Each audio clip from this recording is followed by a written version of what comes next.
Hi, Chantal. What did you think of the talk then? Hi, Hugo. I thought it was good once I'd moved seats. Oh, were the people beside you chatting or something?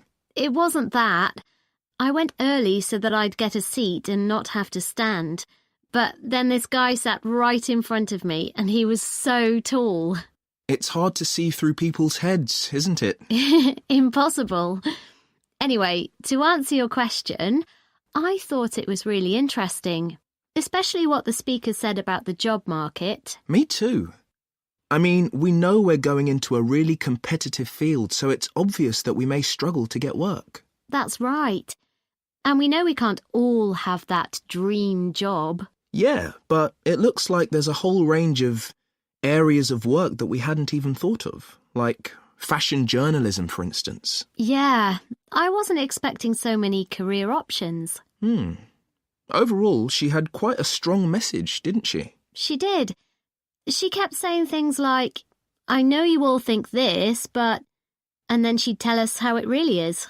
Perhaps she thinks students are a bit narrow-minded about the industry. It was a bit harsh, though. We know it's a tough industry. Yeah, and we're only first years after all. We've got a lot to learn. Exactly. Do you think our secondary school education should have been more career-focused? Well, we had numerous talks on careers, which was good, but none of them were very inspiring. They could have asked more people like today's speaker to talk to us. I agree. We were told about lots of different careers, just when we needed to be, but not by the experts who really know stuff. So, did today's talk influence your thoughts on what career you'd like to take up in the future? Well, I promised myself that I'd go through this course and keep an open mind till the end. But I think it's better to pick an area of the industry now and then aim to get better and better at it. Well, I think we'll just have to differ on that issue. One thing's for certain, though.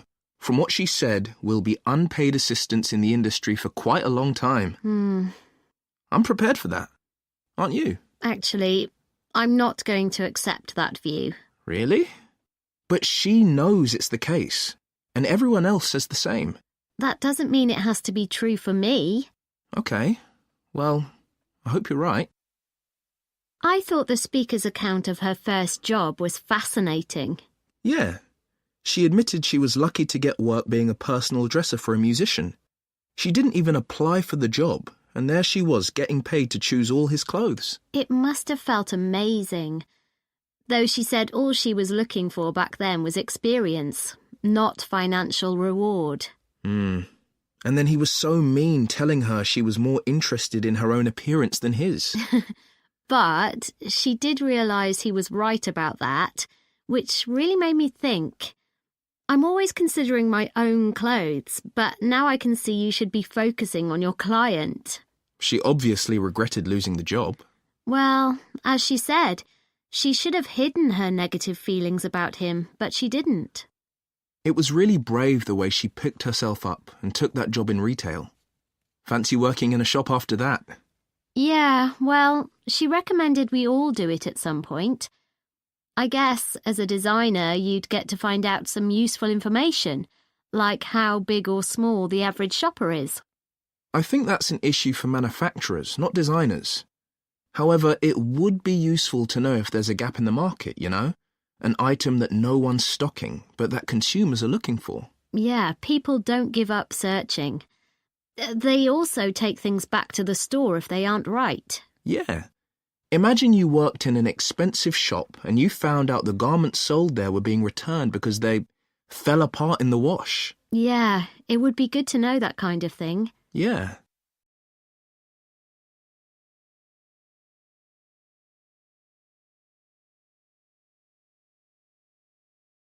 So I understand you're interested in restaurant work? Yes, I've got a bit of experience and I can provide references. That's good.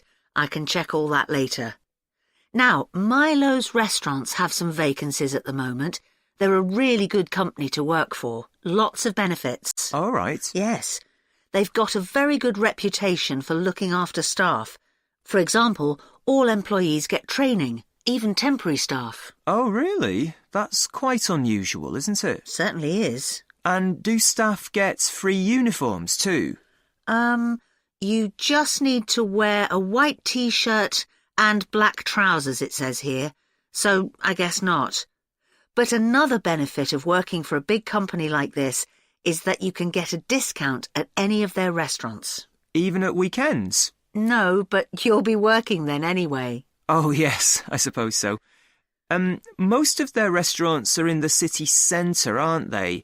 So easy to get to by bus? Yes, that's right. But if you have to do a late shift and finish work after midnight, the company will pay for you to get a taxi home. I probably won't need one. I think I'd use my bike. OK. Now, they do have some quite specific requirements for the kind of person they're looking for. Milo's is a young, dynamic company, and they're really keen on creating a strong team. It's really important that you can fit in and get on well with everyone. Yeah, I've got no problem with that. It sounds good, actually. The last place I worked for was quite demanding too. We had to make sure we gave a really high level of service. That's good to hear, because that will be equally important at Milo's. I know they want people who have an eye for detail. That's fine. I'm very used to working in that kind of environment. Perfect. So the only other thing that's required is good communication skills, so you'll need to have a certificate in English. Sure. OK, let's have a look at the current job vacancies at Milo's. The first one is in Wivenhoe Street. Sorry, where? Wivenhoe. W-I-V-E-N-H-O-E.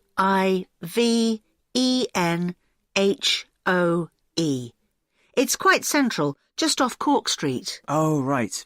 They're looking for a breakfast supervisor. That would be okay. So you're probably familiar with the kind of responsibilities involved. Obviously checking that all the portions are correct, etc. And then things like checking all the procedures for cleaning the equipment are being followed. Okay. And what about the salary?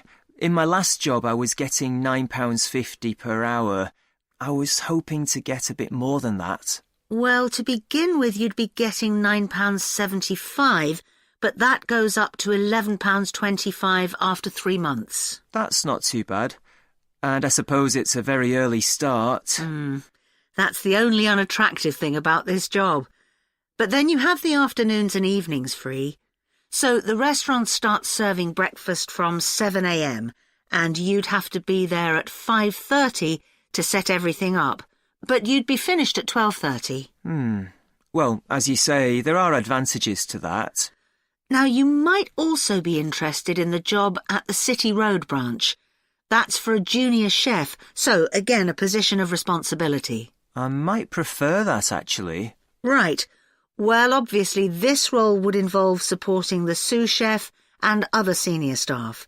And you'd be responsible for making sure there's enough stock each week and sorting out all the deliveries. I've never done that before, but I imagine it's fairly straightforward once you get the hang of it. Yes, and you'd be working alongside more experienced staff to begin with, so I'm sure it wouldn't be a problem.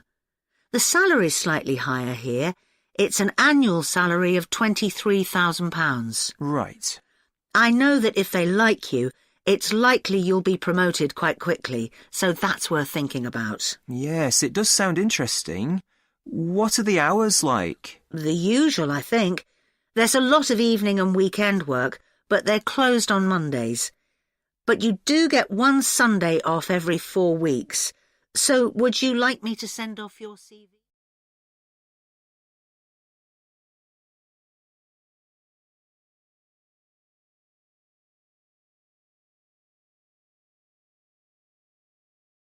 Hello everyone, it's good to see that so many members of the public have shown up for our presentation on the new housing development planned on the outskirts of Nunston.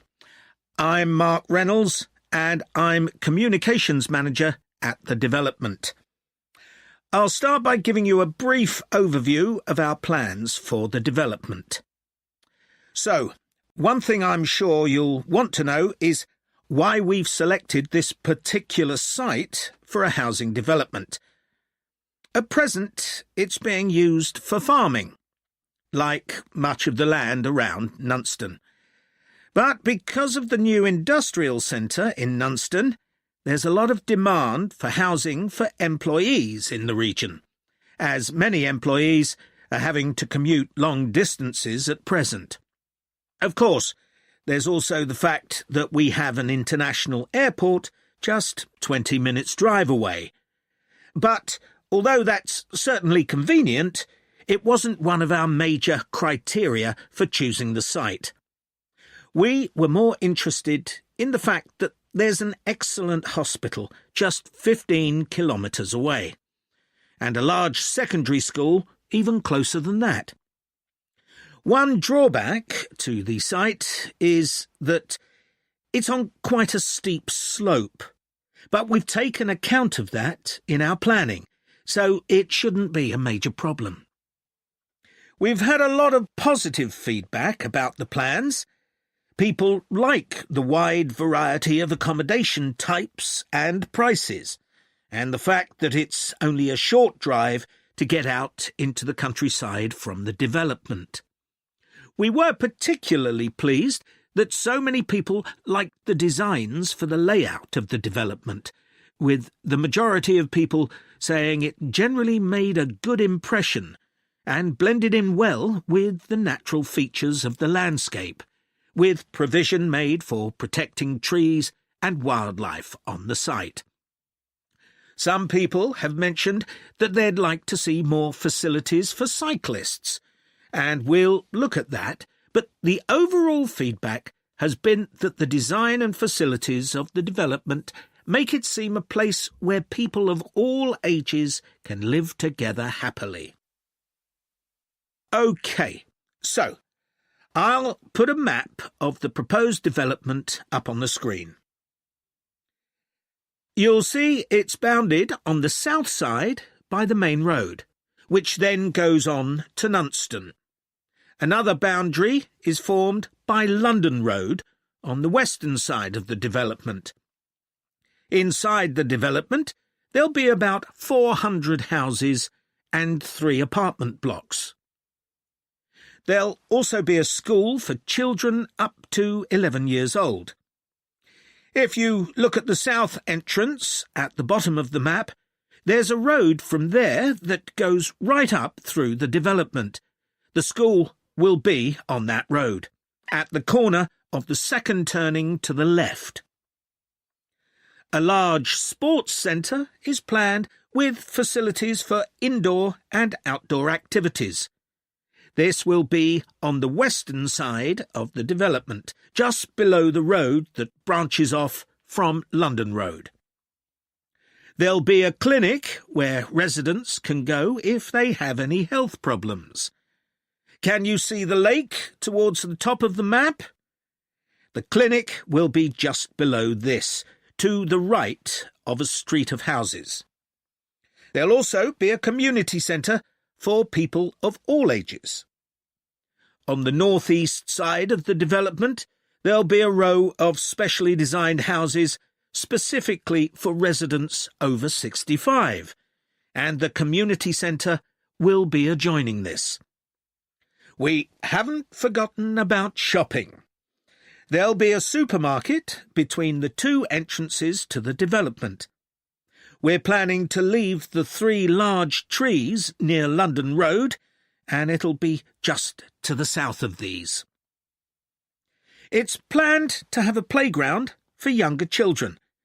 If you look at the road that goes up from the south entrance, you'll see it curves round to the left at the top, and the playground will be in that curve with nice views of the lake. OK, so, now, does anyone have any questions?